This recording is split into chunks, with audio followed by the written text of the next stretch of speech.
Senator from Missouri. Thank you, Mr. President. I want to set the stage for where we're at this moment. What just happened?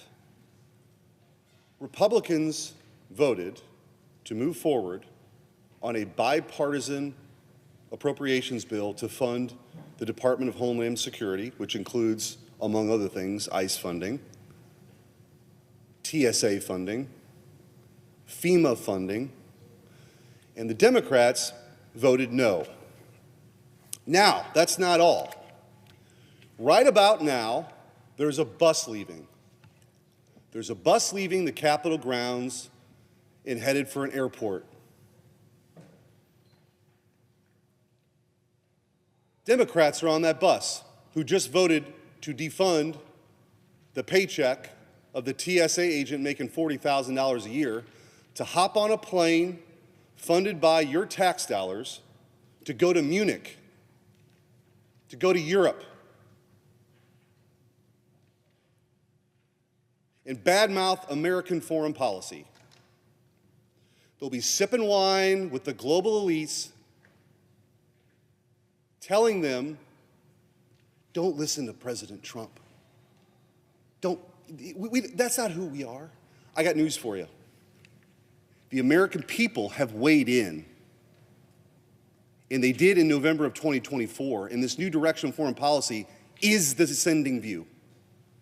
But outside of the foreign policy debate, just how offensive is it that they voted to defund DHS and are going to fly transatlantic on the taxpayer dime and trash talk America? That won't get reported probably many places. The corrupt media covers for the Democrats day in and day out around here. That's one of the things I've learned in my 3 years in the Senate. The hypocrisy is insane. That's where they're headed. In a broader sense, where are we at? And for my Republican colleagues, I hope you appreciate what this is, this moment, because this isn't some isolated incident. This is a 10-year struggle for common sense Americans who've pushed back against a radical open borders policy that's been pushed by the Democrats. President Trump won in 2016 on a few issues, but the electrical cord that began when he came down the escalator, that continues to this day, is taking on illegal immigration.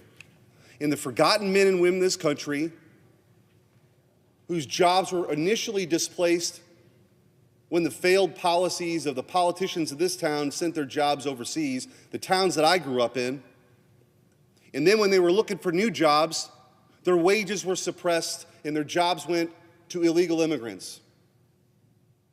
The Democrats have never understood that.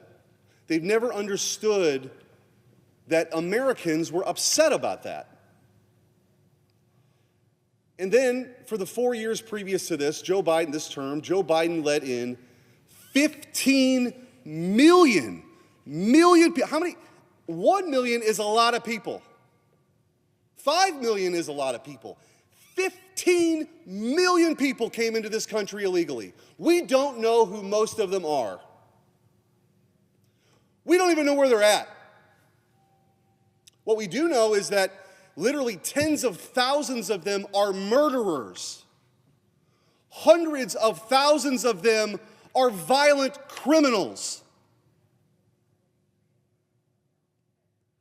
The left has tried to destroy this country through this open borders policy because we're all citizens of the world.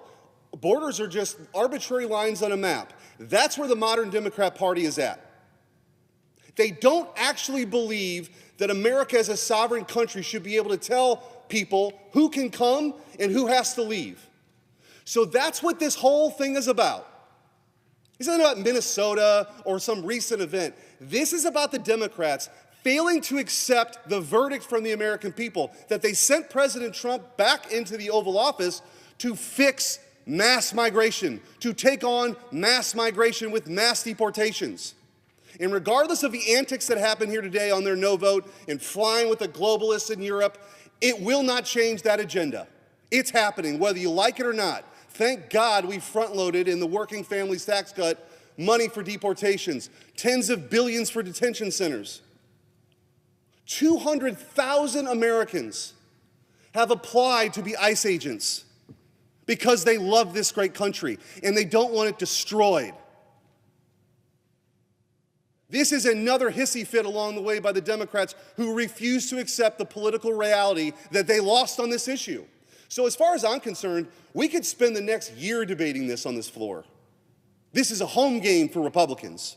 But what you're doing to the American people, what you're doing to FEMA, what you're doing to the people who rely on their communities to be rebuilt, the TSA agents that go to work every day, the Coast Guard, is shameful.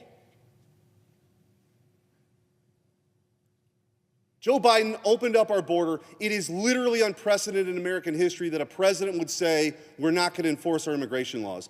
Bill Clinton and Barack Obama deported millions of people.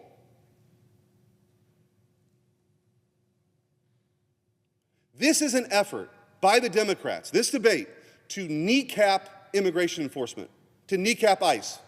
They lost the issue on the front end of the election. Now they want to make it so hard for ICE to do their jobs that deportations come to a halt. That's the truth. And anybody in this town who tells you otherwise is just spinning. They don't want people deported because they're importing a voter base that they think will give them power. They're not even hiding behind this anymore. They've lost the argument with American citizens. And they think if they flood this country with illegal immigrants, and by the way, you shouldn't have to prove you're an American citizen to vote. That's their position. You shouldn't have to show photo ID, which is broadly supported even among Democrat voters. Why would they do that? Why would they, even though their voters don't want that, even though their voters want photo ID to be established when you vote, why would they be opposed to that? Because they want people who shouldn't be able to vote, illegal immigrants or fraudsters, to vote for them. That's the truth. And so we have now the most secure border in the history of our country, and we're trying to execute on the immigration laws that we have on the books that have been voted for by Republicans and Democrats alike, and presidents of both parties have enforced those laws. This is about all the 21-point plan. If you think it's such a good idea, put that 21-point plan on the floor and let's vote on it. They won't do it because they'll lose. They know what it does. It ties up ICE's ability, which, by the way, they already have to abide by due process. There are already warrants. They know all this. They want to confuse the issue. Mostly because they believe in open borders, but also because this Trump derangement syndrome is it's a hard thing to kick, a really difficult thing for them to kick. We heard people being made, talked about here on the Senate floor. I want to mention a few names that no Democrat will ever utter. Laken Riley, Rachel Morin, Jocelyn Nungary, or Kayla Hamilton. These are American daughters, American sisters, who were murdered by illegal aliens. And by the way, Laken Riley's murderer wasn't a previously convicted violent criminal. So if that's your test of who should be deported, it didn't help Laken Riley's family.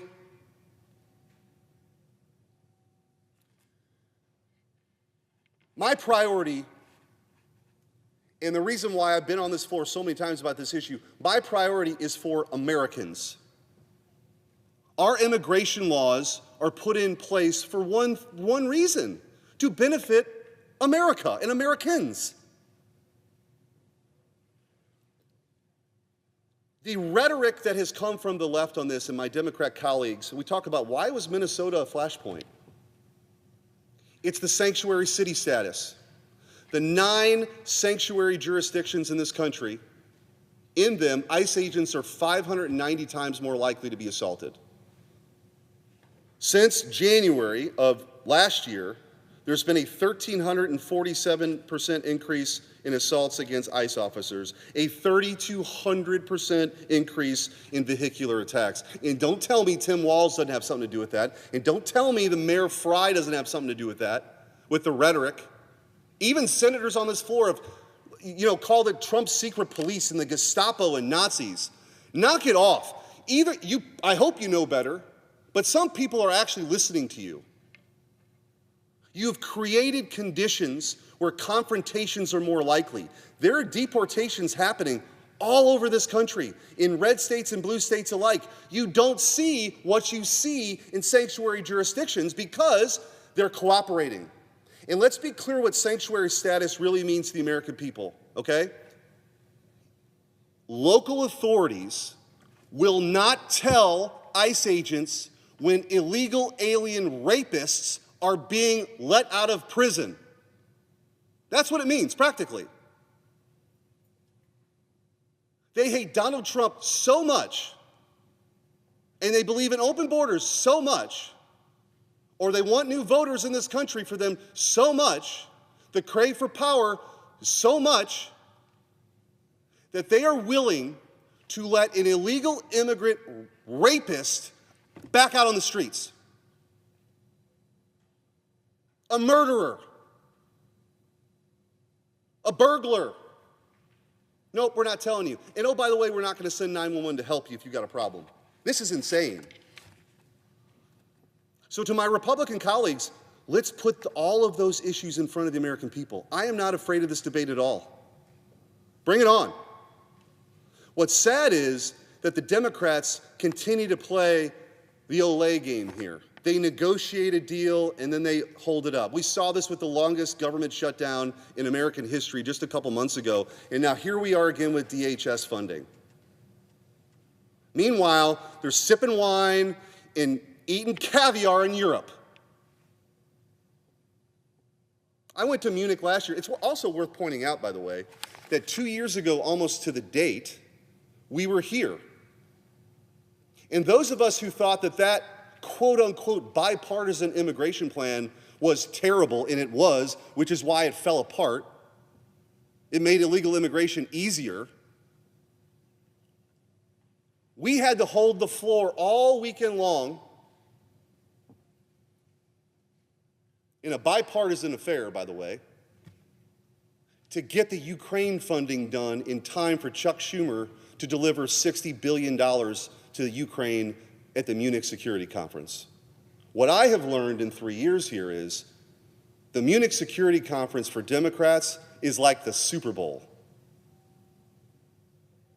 This draw to commiserate with fellow Wilsonians is a powerful drug. I don't know why in the world Democrats get to vote no on this and fly to Munich. If the American people had any idea what went on in this town, they'd be way more upset than they are right now. They expect us to come up here and to work on their behalf for Americans, for the American people, for Laken Riley's family, for Kayla Hamilton, who was autistic, who was raped and murdered in her apartment for the $3 that she had on her, so an illegal immigrant could go to Target with his buddy and spend the $3. Why don't we hear about those stories? Because it's not convenient to the narrative. That's what we're fighting against and who we're fighting for. That's who I'm fighting for. And if it was up to me, I ought to talk about it, we would be on this floor every single day fighting for Kayla Hamilton, fighting for Laken Riley, and the countless other daughters of this country who've been raped and murdered by illegal immigrants.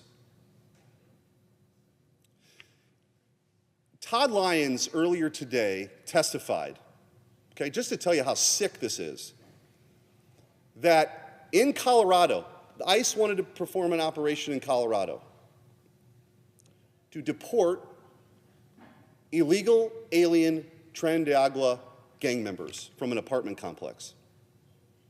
So they tried to work with the local authorities in that sanctuary state. Guess what happened? Protesters were there, but the illegal immigrant gang members were all gone. They had been tipped off.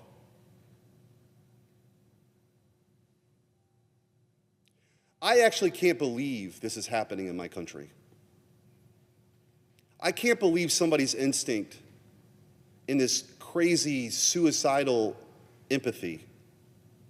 Their instinct would be to protect an illegal immigrant gang member who could very easily, and has, is some dangerous people, murder a family member, terrorize a community. They would rather tip them off than have them deported.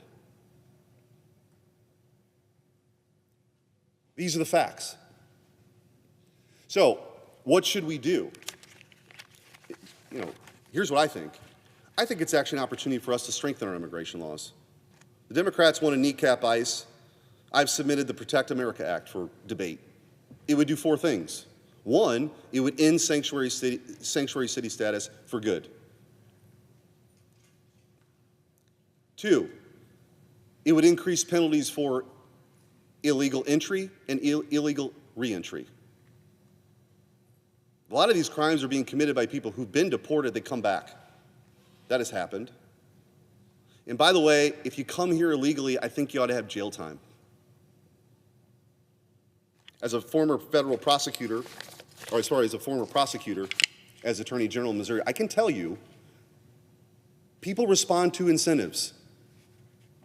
They knew, when we had a partnership with federal prosecutors in St. Louis, that if they were being busted for a federal crime, they were going to jail.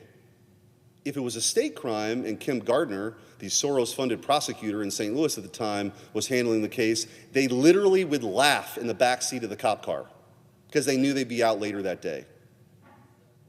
No more catch and release. If we're serious about it, no more catch and release. It's over. 3, if you assault an ICE officer, we're increasing those penalties too. Protest all you want. For God's sake, this is America. We have different points of view, but you don't get to interfere in the operations of federal law enforcement. Even if you really believe you're wearing the white hat, you don't get to do that. And 4th, this NGO network that's been created that is fomenting this vitriol and the operations that are putting ICE officers and citizens at risk, they need to lose their nonprofit status. So if we're serious about the problem, that's what we'll do. But I tell you what we're not going to do. We're not succumbing no matter how long it takes. If it's one day, and let's just say my Democrat friends come back from Munich and they feel really good about themselves because a bunch of European elites have told them all the things that they want to hear and vice versa. We're not coming back here, and we're not going to make it harder for ICE to do their jobs. We're not doing it. And I will do everything in my power, and I know a lot of other folks on my side of the aisle will do it too, to prevent that from ever happening. Because the American people saw what a disaster it was to have Democrats in charge of this country. We had a secure border. Joe Biden literally unsecured that border on day 1. And we had 15 million people come here illegally. We're not going back. The American people saw that. They voted for President Trump.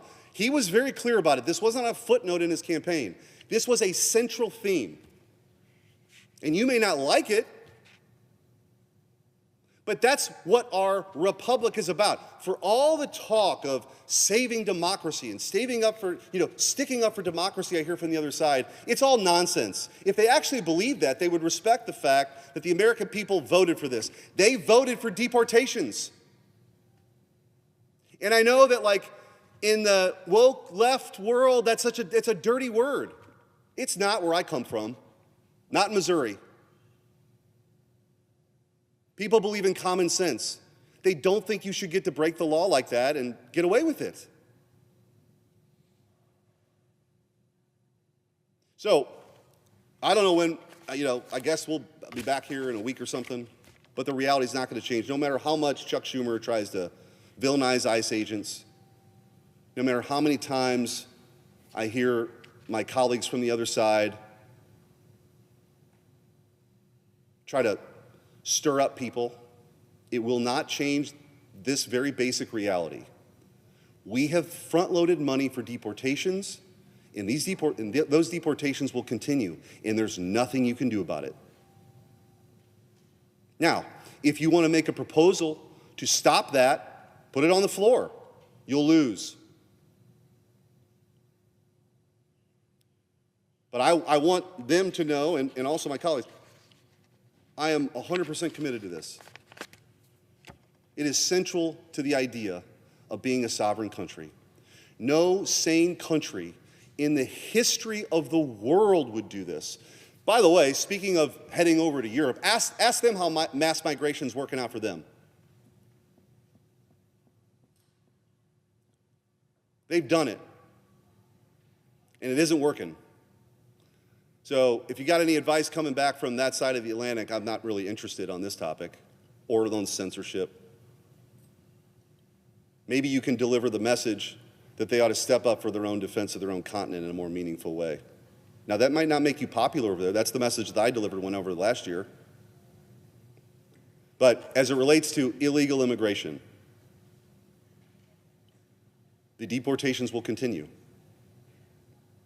And I hope the American people